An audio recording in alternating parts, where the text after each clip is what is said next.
Ya betul. Sesingkat itu ya, berarti banyak banget tahap-tahap yang harus dilalui biar bisa dijual lagi jadi beras dan bisa dibeli oleh konsumen. Iya, nanti kan diselem lah istilahnya dari kita selem. Diolah untuk Diolah. menjadi Nasi. beras dulu Ya, beras dulu baru nasi. Assalamualaikum warahmatullahi wabarakatuh. Selamat datang di perbincangan kami kali ini. Kita akan menjelaskan tentang sumber daya manusia di sektor agribisnis yang ada di Indonesia. Oke, sebelum kita melanjutkan perbincangan ini, sebelumnya perkenalkan diri kami dulu dari kelompok 2. Pertama-tama saya, Bintang Putri Wiyatama dengan NIM 011, dan juga ada kamu? Saya Rosda Leria dengan NIM terakhir 043. Saya Yuandina Dinda dengan yang terakhir 065. Saya Dewi Ardiani dengan yang terakhir 027. Oke, ngomong-ngomong nih teman-teman soal agribisnis. Pertama kita akan menjelaskan tentang apa sih sumber daya manusia di sektor pertanian. Menurut aku ya, sumber daya manusia di sektor pertanian adalah penduduk atau orang yang sedang berkegiatan di dalam sektor pertanian. Menurut kalian gimana? Jadi saya bertanya Mbak Lintang ya, apakah seseorang yang bekerja di sektor pertanian itu hanya orang yang langsung bekerja di sawah atau ladang? Apakah ada kegiatan lain? Kalau menurut sesuatu yang saya sudah pelajari, sektor dalam agribisnis ini bermacam-macam Mbak Ida. Yang pertama adalah sektor agribisnis masukan, yang mana dia yang langsung ke sawah, yaitu yang menggarap sawah, mengolah beberapa sumber daya alam di sana, seperti input dari usaha pertanian itu sendiri. Kemudian ada sektor agribisnis di bidang produksi, yang mana meliputi kegiatan pembinaan dan pengembangan usaha pertanian guna meningkatkan produksi pertanian primer. Contohnya nih, kegiatan perencanaan lokasi, teknologi, komoditas, serta pola usaha tani. Kemudian ada sektor agribisnis pengolahan, yang mana meliputi pengolahan primer dan juga sekunder. Contohnya, mengolah biji kakao mentah menjadi coklat yang bernilai jual, seperti mengolah padi yang masih dari petani kan masih bentuk gabah ya. Nanti kan diselem lah istilahnya dari kita selem. Diolah untuk berubah menjadi beras dulu Mbak. Beras dulu pakai nasi. Jadi kita nanti di sektor pengolahan ini, yang mana dari petani itu suatu sektornya dia menerima gabah kemudian diolah kembali. Iya betul ya kan? Benar. Jadi padi. Kemudian ada pemasaran, yang mana dalam kegiatan agribisnis ini meliputi seluruh layanan yang terlibat untuk memindah tangankan produk pertanian yang sudah diolah tadi, yang ada tambahan nilainya, ke pertanian yang konsumen. Jadi seperti pelayanan digunakan untuk perencanaan, pengorganisasian, pengarahan, dan penanganan hasil pertanian. Kemudian ada juga Mbak Rosida, sektor-sektor pendukung seperti pengembangan, kemudian keuangan, jasa penyuluhan, dan transportasi dari sektor pertanian itu sendiri. Jadi tidak hanya terlingkup aja di sawah, karena kan tentunya kalau padi cuma ada di sawah, kemudian sudah dipanen, tidak ada yang menyalurkan, tidak ada yang mengolah, jadi sia-sia seperti itu.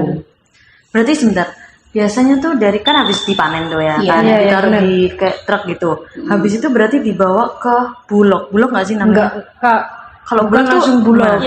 Konsepnya biasanya gini, ketika petani menanam padi di sawah, setelah itu biasanya ada seorang penjualnya itu Pemborong lah ya istilahnya. pemborong itu khusus dia membeli hasil dari tanaman para petani. Langsung dari petani. Iya, dari petani langsung dia nanti menjual, bisa tahapan berupa langsung ini saya beli, nggak dipanen sama yang punya dulu, dia langsung beli dari hasilnya tangan pertama.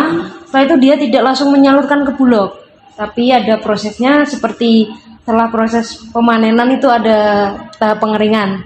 Setelah pengeringan, setelah itu baru dilakukan yang dikatakan Mbak Lintang tadi, seleb tadi, atau mengubah padi ini menjadi beras. Setelah jadi beras baru bisa disalurkan ke bulog, atau ada tangan lagi gitu, seperti distributor gitu. Berarti nggak sesingkat itu ya, berarti banyak banget tahap yang harus dilalui biar bisa dijual lagi jadi beras dan bisa dibeli oleh konsumen. Benar.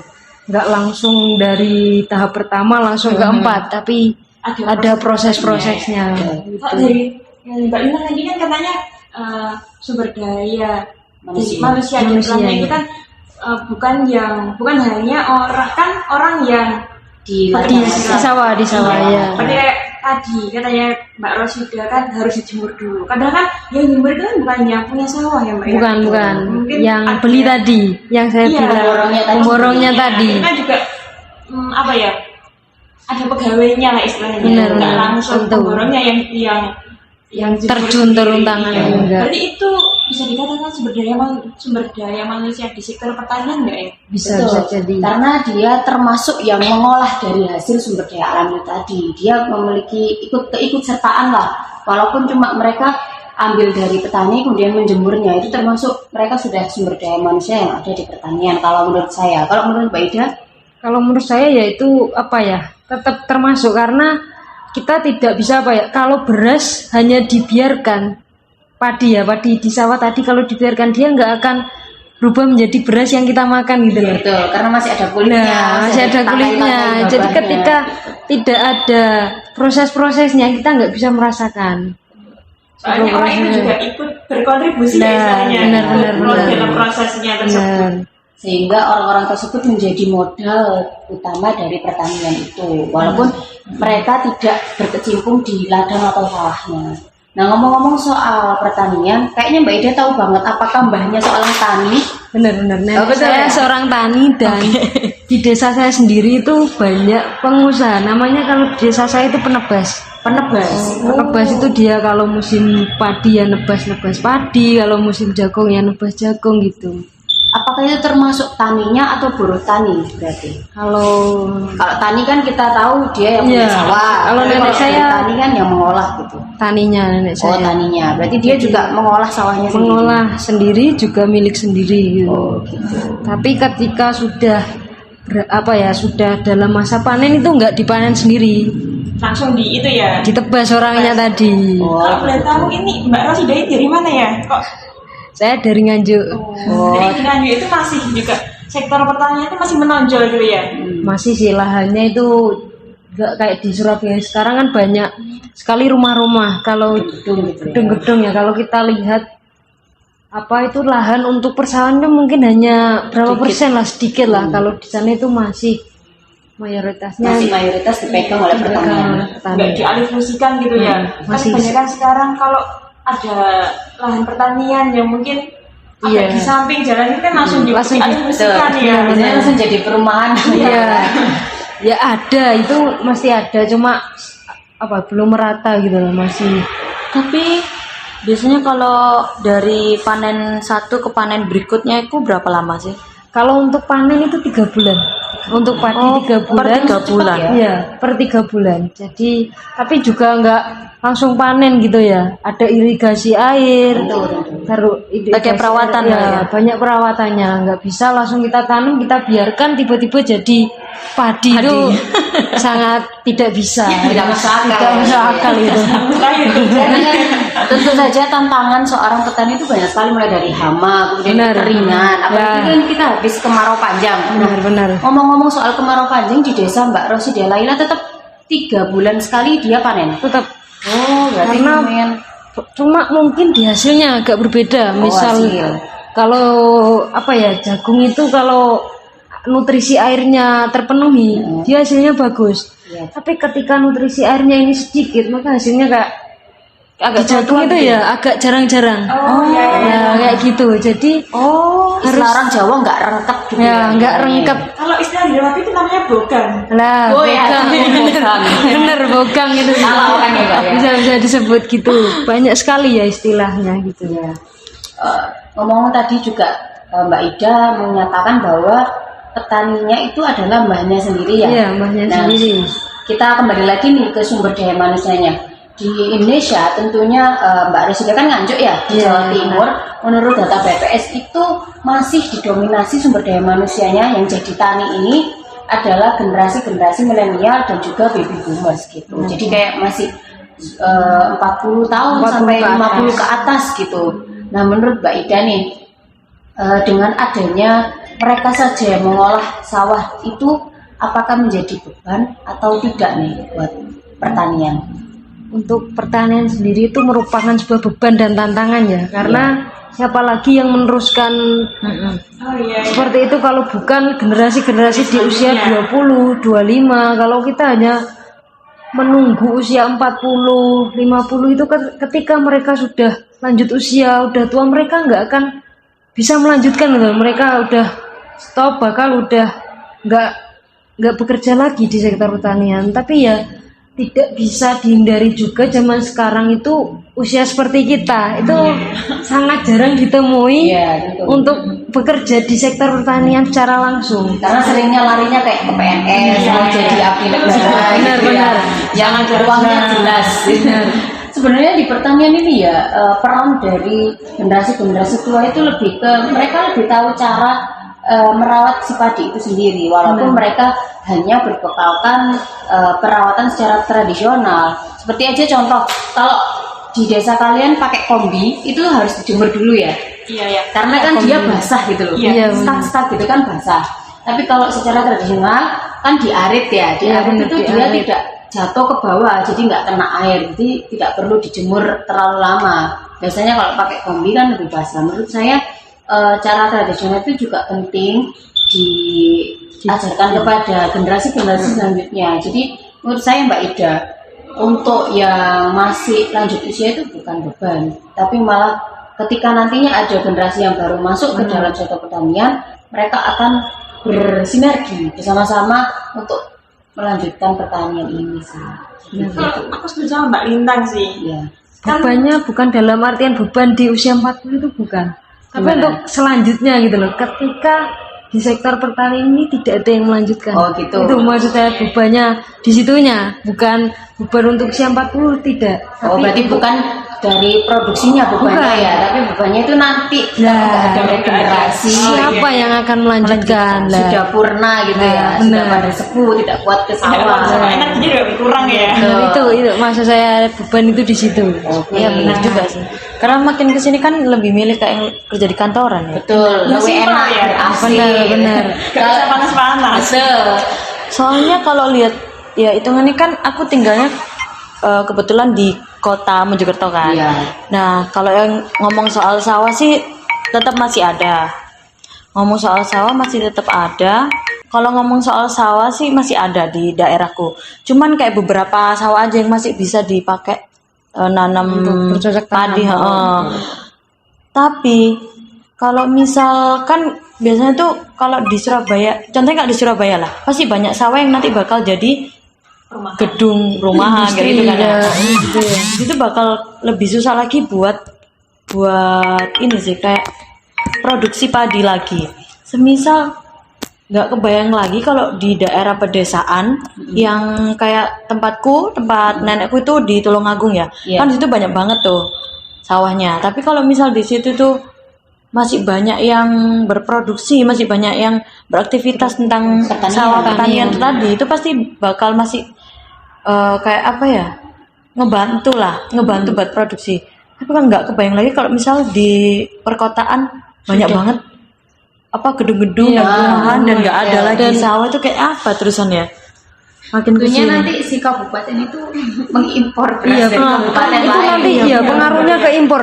Kita semakin banyak impor harus bakal ketika di Indonesia ini sudah jarang sekali penghasil padi, kita akan terus impor keluar dan harganya itu akan jauh lebih mahal. Semakin lebih mahal dibandingkan dengan kita untuk memproduksi sendiri. Betul. Karena kan impor juga butuh banyak biaya untuk distribusinya. Iya. Gitu. Nggak langsung dari tadi kan bisa langsung ke tangan pertama. Iya, langsung ke petaninya. Betul. Nah, selanjutnya Materi. untuk menjelaskan konsep dan kegiatan agribisnis ini, tadi kita kan udah jelaskan mana tadi mulai produksi, kemudian ke distribusi, akhirnya dikonsumsi oleh masyarakat. Nah, menurut Mbak Rila gimana sih untuk konsep dan strategi kegiatan agribisnis ini? Jadi sebenarnya kalau kita lihat ya dari agribisnis sendiri itu bukan ya memang tentang pertanian, Betul. tapi ya juga sama seperti Mbak Lina tadi, jadi nggak melulu ya tentang di ladang aja. Tadi di slide-nya. Ya. Mungkin kalau kita ya, kalau para petani ya menggarap sawah itu kan butuh pupuknya juga. Betul, tentu. Itu juga termasuk dalam agribisnis itu. Tentu. Bener. Orang yang menjualnya itu Kayak Mbak, tadi ya. yang bilang Mbak Ida, padi ditanam gitu aja nggak bisa bisa langsung gitu. tumbuh. Kita ada kontribusi dari, nah itu Dari juga, beberapa pihak. iya, Benar. itu juga masuk ke dalam agribisnis. Betul. Dan menurut Mbak Rila itu untuk konsep pupuk nih di Indonesia itu gimana sih? Oh, kalau konsep pupuk sendiri ini ya terjadi banyak sekali permasalahan Iya, betul. Saya juga sempat dengar itu. Iya. Kayak banyak apa ya, kecolongan gitu ya, orang bawah kita nggak tahu permainan orang atas. Betul. Betul sekali. Ini yang dari orang paling bawah sendiri aja ya. Bawah banget ya. Ini kejadian di desaku sendiri ya. Di mana Mbak? Di Bojonegoro. Oh, Bojonegoro, masih Jawa Timur lah ya. Pucuke. Jadi emang Jawa petani ini Timur. kan masih kental lah Iya ya, masih banyak lah. banyak banget.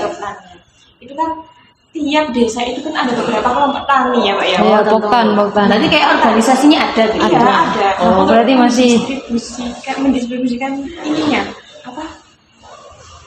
pupuknya biar merata gitu Mbak ya. Permasalahannya di situ Mbak. Jadi ketika Oke, menurut Mbak Rila tadi ada kelompok tani nih di Bojonegoro. Coba dilanjutkan lagi Mbak Rila. jadi gini ya, kalau di desaku itu per desa itu ada kelompok taninya Mbak, ada poktannya. Ini agar ini sih tujuannya, agar mudah mendistribusikan pupuknya itu. Jadi kan di pemerintah kan ada subsidi nih. Oh iya, subsidi Nah, pupuk. Jadi itu nanti itu datanya itu di kelompok tani Mbak, untuk menyebarkan pupuk itu ke para petani. Oh gitu. Jadi untuk pengambilannya itu ini pakai kartu ini Mbak. Oh iya, kartu Kartu biasanya tani. Apa? Ini Namanya ada. apa? Apa ya Mbak ya? Kartu kayak kartu punya sawah gitu loh. Ada. Oh, kartu punya ada gitu sawah. ya berarti. Ada kartu. Oh, Berarti mereka berupa punya data gitu Mbak ya. identitas ya? Iya. Bener. Jadi kayak ada sawahnya itu lebarnya berapa. Oh, Jadi ada tinggal data. kita, iya kalau misal sawahnya berapa hektar gitu, butuh pupuk berapa, itu ada datanya. Jadi sesuai lah. Nah tapi permasalahannya di sini Mbak. Jadi dari yang orang paling bawah aja, maksudnya kan kelompok Iya, tani kan kelompok biasa tani. ya istilahnya. Tentu. Banyak orang yang di atas gitu. Bukan. Itu aja ada main ininya. benar. Main belakang. Main Betul sekali. sembunyi tangan. Sembunyi tangan. Jadi Lempar batu lah. Itu benar-benar. Jadi ketika membagikan pupuknya ke para petani itu kayak nggak adil gitu. Oh, berarti bisa didefinisikan semakin banyak uang semakin banyak pupuk ya? Kayaknya gini sih. Lebar sawah semakin banyak pupuk. Oh, lebar sawahnya berapa? Berarti dia akan Pupuknya- menerima pupuk yang sesuai dengan Sesuai. lebar sawahnya. Karena biasanya kan kalau punya sawah yang paling gede berarti dia paling banyak duit dong. Iya, ya nggak otomatis. Iya kan? Iya. Otomatis gitulah.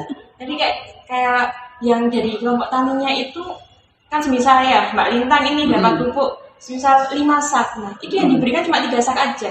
Yang 2 sak itu ini diambil sama kelompok taninya. Oh, Dia gitu. Dijual dengan harga yang lebih tinggi biasanya, benar-benar. Tapi buat yang seharusnya dia dapat jatahnya cuma dapat jatahnya 5, tapi dia cuma dikasih 3. Dia tahu nggak kalau dia tuh dapat 5? Ya Ada enggak. yang tahu ada yang enggak? Kebetulan ini kejadian di desa itu tuh nggak tahu, taunya itu dari tetangganya gitu. Oh, gitu. Akhirnya dia dapat muncul cerita. masalah ini. Isi tetangga ya, Bu. Makanya tahu ada kejadian ini ya kan dari ini tetangganya. Ternyata bahaya juga ya Dan tentang tani. ini Mbak, ternyata waktu diinterogasi ya kelompok tanya itu, bilangnya gini, ya emang Dari sananya Jatahnya gini segitu. gitu. nggak jatah dari situ Mbak, emang penghasilan juga dari situ. Oh, kayak dia apa ya, memanfaatkan kondisi ya, kondisi yang ada dia Kayak upahnya itu manfaatkan. dari situ gitu loh, kan ngurus-ngurus ya, upahnya itu dari situ ternyata. Tapi mungkin ini juga ada hikmahnya di mana generasi sekarang harusnya itu ikut masuk, karena generasi sekarang butuh juga masuk di sektor pertanian agar mereka tahu regulasi tentang pupuk-pupuk subsidi ini gitu. Jadi untuk strategi ke depan agribisnis ini menurut teman-teman gimana? Kalau dari aku sih emang dari generasi muda emang harus ikut Harus terjun langsung benar. ya. Iya. Kalau ini kan mumpung masih ya generasi tua ini kan masih bisa. Soalnya pengalaman dari mereka itu berharga banget buat kita. Tentu. Pada siapa lagi kita akan apa Iya, ya? Mencari sharing. tahu gitu loh. Tapi Kita yang pengalaman guru terbaik Nah, itu pengalaman benar. dari generasi tua itu sangat Sudah membantu banget buat tentu. kita sebenarnya sih. Karena tidak selalu melulu ilmu dulu itu kuno, enggak. Enggak. Tapi malah menjadi inspirasi untuk pengembangan ilmu sekarang. harus apa? Menyeimbangkan gitu loh antara konsep zaman dulu dengan zaman sekarang. Betul. Jika dikomunikasikan baik maka hasilnya akan Lebih baik. lebih baik lagi Betul. gitu. Walaupun Tapi sudah banyak jadi ini ya. tidak melulu zaman dulu itu jelek gitu enggak. Enggak. Tapi dengan adanya KKN proyek desa itu juga bagus juga loh. Iya, Bener-bener. Karena kita tahu akhirnya apa saja kegiatan yang ada di Ada desa. di desa, Kan bener-bener. itu juga nggak jauh lagi dari kegiatan agribisnis. Tentu itu termasuk dari gimana langkah generasi sekarang bisa mengenal sektor agribisnis Iya, betul, gitu. betul. Dengan dia tahu kayak oh setradisional ini mengelola beras, mengelola padi. Pasti mereka akan berpikiran gimana ya kalau kita bikin pengelolaan ini jadi modern. Betul, Benar, dan lagi lebih Jadi lebih berkembang Maju lagi. lagi. Mungkin banyak banget kayak sekarang kayak di desaku ya Mbak di Gresik itu tepatnya di Benjeng mereka sawahnya masih istilahnya tadah hujan yang mana cuma tadah hujan, menunggu hujan. menunggu hujan datang. Sedangkan yang terjadi pada tahun ini kita kan banyak sekali Nggak kekeringan hujan. ya. Panjang ya. Nah, sehingga kehadiran seperti kayak mahasiswa KKN di desa tersebut, mereka bisa memikirkan bagaimana irigasi ini terjadi gitu. Bagaimana yang mana air di sungai. Kalau di sana kan terkenalnya Sungai Lamong gitu ya. Di mana air tersebut bisa mengirigasi sawah sehingga petani itu tidak rugi-rugi banget di tahun kekeringan ini gitu. Tidak hanya menunggu air hujan yang entah kapan datangnya. Entah kapan datangnya. Karena mendung belum tentu hujan. Lagu dong Mbak ya. Nah, bener. Nyanyi sih. Mendung tanpa hutan, ketemulan kelangan. Kabeh kuwi sing diarani perjalanan. Pengalaman tuh nenek saya kemarin bercerita. Heeh. Kenapa? Apa itu winih pari kasarannya namanya. Bibit pari yang ditanam di papan dikit lah itu udah dikasih pupuk. Karena berharap sorenya nanti akan hujan. Tapi ternyata zong. Ya sering Itu sering terjadi di apa? Desa. Di desa atau di kalangan para petani gitu. Yang sangat irigasinya nggak jalan. iya, yang airnya itu sangat susah ya, harus nunggu dari apa namanya kalau di desa saya itu ada diesel. Oh, diesel. Nah, diesel itu jadi nyedot air gitu ya? nyedot air gitu. Jadi nggak apa ya, semua ada aliran sungai yang deras gitu lah. Tapi kalau di desa saya ini Mbak, di tengah-tengah sawah itu ada waduknya. Itu juga baru sih. Oh, enak ya, itu sebuah apa ya juga Itu termasuk ke poin kita yang ketiga yaitu kebijakan. Mungkin itu benar, dari kebijakan. pemerintah desa sana. Iya. Betul. Itu juga awalnya kejadiannya kayak ini dari neneknya Mbak Rosida. Iya. Zongan tadi ya. Iya, karena sudah berharap ternyata gak ada. Itu apakah setiap kita mengairi sawah harus bayar atau gratis, Mbak? Oh, gratis. Oh, dari sana berarti gratis Itu dari sebuah- waduknya itu Di ya. waduknya. Sebuah kebijakan yang bisa dilakukan di daerah-daerah lain ya. Iya, itu kan cara buat mengatasi biar nggak ada kekeringan. Kan? Betul. Ya, pasti desa-desa dari kayak masa sebelumnya dia pernah mengalami kekeringan dan yang mengakibatkan beberapa sawah-sawah akhirnya kayak Kekurangan apa air, ya, kekurangan air. bahkan sampai Kekurangan masak air. kan, Iya. kayak gitu.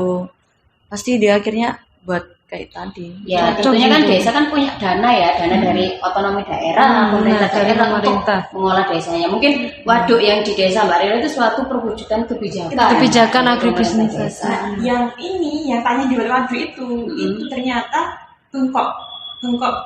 Oh, si bengkok. Bengkoknya kepala desa dibuat waduk. itu mantap itu. sekali sih. Jadi emang kayak kebijakannya emang benar-benar bermanfaat banget ya. Iya, tentu. Berarti dia nggak hanya wah saya dapat bengkok akhirnya saya tanam saya dapat hasil, tapi dia nggak hanya Iya. memikirkan itu. Ini Tentu, sebenarnya berarti bengkok luar apa biasa sih? dong. Bengkok itu apa? Bayarannya dari hibah dari pemerintah untuk kepala desa. pemerintahan desa, bukan hanya kepala Berarti desa loh kayak yang dapat sedekah bengkok. dong, sedekah buat desa nih. Bener. Iya, betul. Karena bengkoknya, bengkoknya, Ada yang serakah. iya, bengkoknya kepala desa itu bukan hanya satu bagian loh, bisa Hampir 3 atau 4 bagian, bahkan Gede sampai banget. gede banget itu. Karena semua pemerintah desa itu dapat bengkok. Bukan Betul. hanya kepala desa itu. Ya biasanya kan ada yang egois, Ya. diambil sendiri. Pokoknya sawahku Sawahku tokol sih ya, ini beban. benar. Tentu ada yang biasanya kayak gitu. Berarti kebijakan di tempat Mbak Rila itu tepat sasaran. Iya. Tentunya Alhamdulillah terbaik ya. lah. Benar. Terbaik di bumi benar. Kepala Semoga desa. baik. Bisa menjadi contoh untuk desa-desa lain ya. Iya. Betul. Nah ngomong-ngomong, pertanian kan tidak hanya di ladang sawah ya, pastikan akomodasi yang mana tentang transportasi, jalan. Kalau rata-rata di jalan yang masih banyak sawah, persawahan atau ladang itu gimana kondisinya di desa Mbak Ida sih? Kalau Coba. di desa saya wah, termasuk bagus ya karena Oh, udah oke. aspal, Sudah aspal. udah aspal. Cuma kurangnya itu di irigasinya. Irigasinya kurang memadai. Jadi setiap kegiatan agribisnis di sawah itu harus memanfaatkan diesel tadi. Jadi setiap kita mau irigasi harus beli. Jasanya itu diesel pribadi? Iya, diesel pribadi seseorang. Bukan kayak Oh, di dia yang- sewa ya? Iya. Ngasih. Iya ngasih kayak misal kalau kita bawa BBM-nya, kita bayar sewanya. Gitu kayak nggak kayak kebijakan agribisnis di daerahnya Mbak Rila tadi yang Pembuatan waduk. pembuatan waduk itu. Jadi kurangnya. Tapi ini kayak ini sharing tentang Iya. kotamu sama kota Rila Iya. bisa ini ya. Bisa Bisa. jadi apa? Kepala desa. Iya, amin. Besok kayaknya Mbak Dini langsung ke Tanjung aja. Iya. Harus Kepala desa yang Kalau ternyata bisa buat kayak tadi ya. Iya, buat apa ya? Bermanfaat banget. Iya. Biar airnya tetap ada dan para petani juga bisa apa ya? memberikan hasil lah ya. Memberikan hasil yang terbaik. Heeh. Nah kalau jalan di tempatnya Mbak Dini gimana? Kalau di yang daerah sawah-sawah gitu. Nah, Iya. soalnya Mojokerto itu bagus banget loh, saya lewat itu. Tapi alhamdulillah kalau yang dekat dengan sawah itu jalannya bagus udah aspal. Nah, iya, Alhamdulillah udah bagus aspal. Cuman aku masih kurang tahu ya kalau tentang pengairannya. Karena kebetulan tempat tinggalku itu jauh dari yang sawah. Oh gitu, Gitu, masih kotanya ya berarti ya. Benar. Soalnya saya pernah kayak lewat di daerah Mojokerto yang masih notabene-nya pertanian kayak di kecamatan Kemelagi gitu ya. Mereka ternyata di sawahnya itu jalannya bagus banget. Jadi untuk akomodasi distributor kayak gitu tuh Mudah sekali ya, menguntungkan. sangat Mudah, mudah iya. juga ya. Terus di punyanya Mbak Rila gimana untuk jalan akomodasinya? Kalau jalannya ini mungkin beberapa tahun ya, Mm-mm. 3 tahun ini lah, itu udah diaspal. Kalau Oh. dulunya itu emang benar-benar Bloksa gitu iya, ya. sangat. Sampai pernah ini cerita ya, Iya, ini pengalaman. Gak apa-apa. Ini Nggak pengalaman, apa-apa. iya pengalaman Kita sharing. pribadi pas waktu SMK. Itu ada temen yang rumahnya lumayan jauh, luar Kabupaten lah. Pas nganter ke rumah sampai gini-gini, loh kok jalannya gini? Itu saking parahnya Mbak Kok ya. sejaman dalam elek Nah. Oke. Mungkin ini kali ya. Karena banyak truk-truk gitu nggak sih? Ulang kayak banyak truk-truk akhirnya ngebuat Mungkin dia mau lewat. Mungkin ini sih. Nah, menurut Mbak Yohandini gimana? mungkin ini sih kayaknya kalau tempat jalan-jalan berlubang itu kebiasaan dipakai lewat kayak truk-truk. Iya. Jadi karena muatannya besar. banyak dipakai produksi dari yang kayak tadi. Pasti kan kalau padi-padi habis dipanen pasti juga kan banyak dia bawa kayak truk-truknya bawa truk buat ngambil itu kan gitu ya. buat ngambil, terus belum lagi buat kalau kotanya tuh dilewatin buat jalanan yang apa sih yang nganterin ke orang truk-truk gitu loh. Oh, itu Pabrik-pabrik jalanan- gitu. Iya. Bisa dibilang jalanan provinsi. Iya. Itu kan juga provinsi. buat rusak Pengaruh gitu ya, jalanan. pengaruh. Iya, pengaruh juga. Orang muatannya banyak itu ya. Nah, itu kembali lagi ke kebijakan suatu desa atau daerah di situ, gimana dia merawat Jalannya. agar akomodasi dari beberapa sektor, tidak hanya pertanian aja, misalnya itu semuanya bisa terlaksana dengan baik. Iya. benar. Wah, nggak terasa ya, kita sudah hampir setengah jam berbincang tentang sektor agribisnis di Indonesia. Oke teman-teman, jadi ini dari kelompok 2, kurang lebihnya kita mohon maaf karena kita berbincang soal pengetahuan kami aja. Mungkin dari teman-teman ada pendapat lain juga boleh nanti disampaikan setelah melihat video dari kami. Oke, sekian dari kami. Wassalamualaikum warahmatullahi wabarakatuh. See you. Sampai jumpa di lain kesempatan.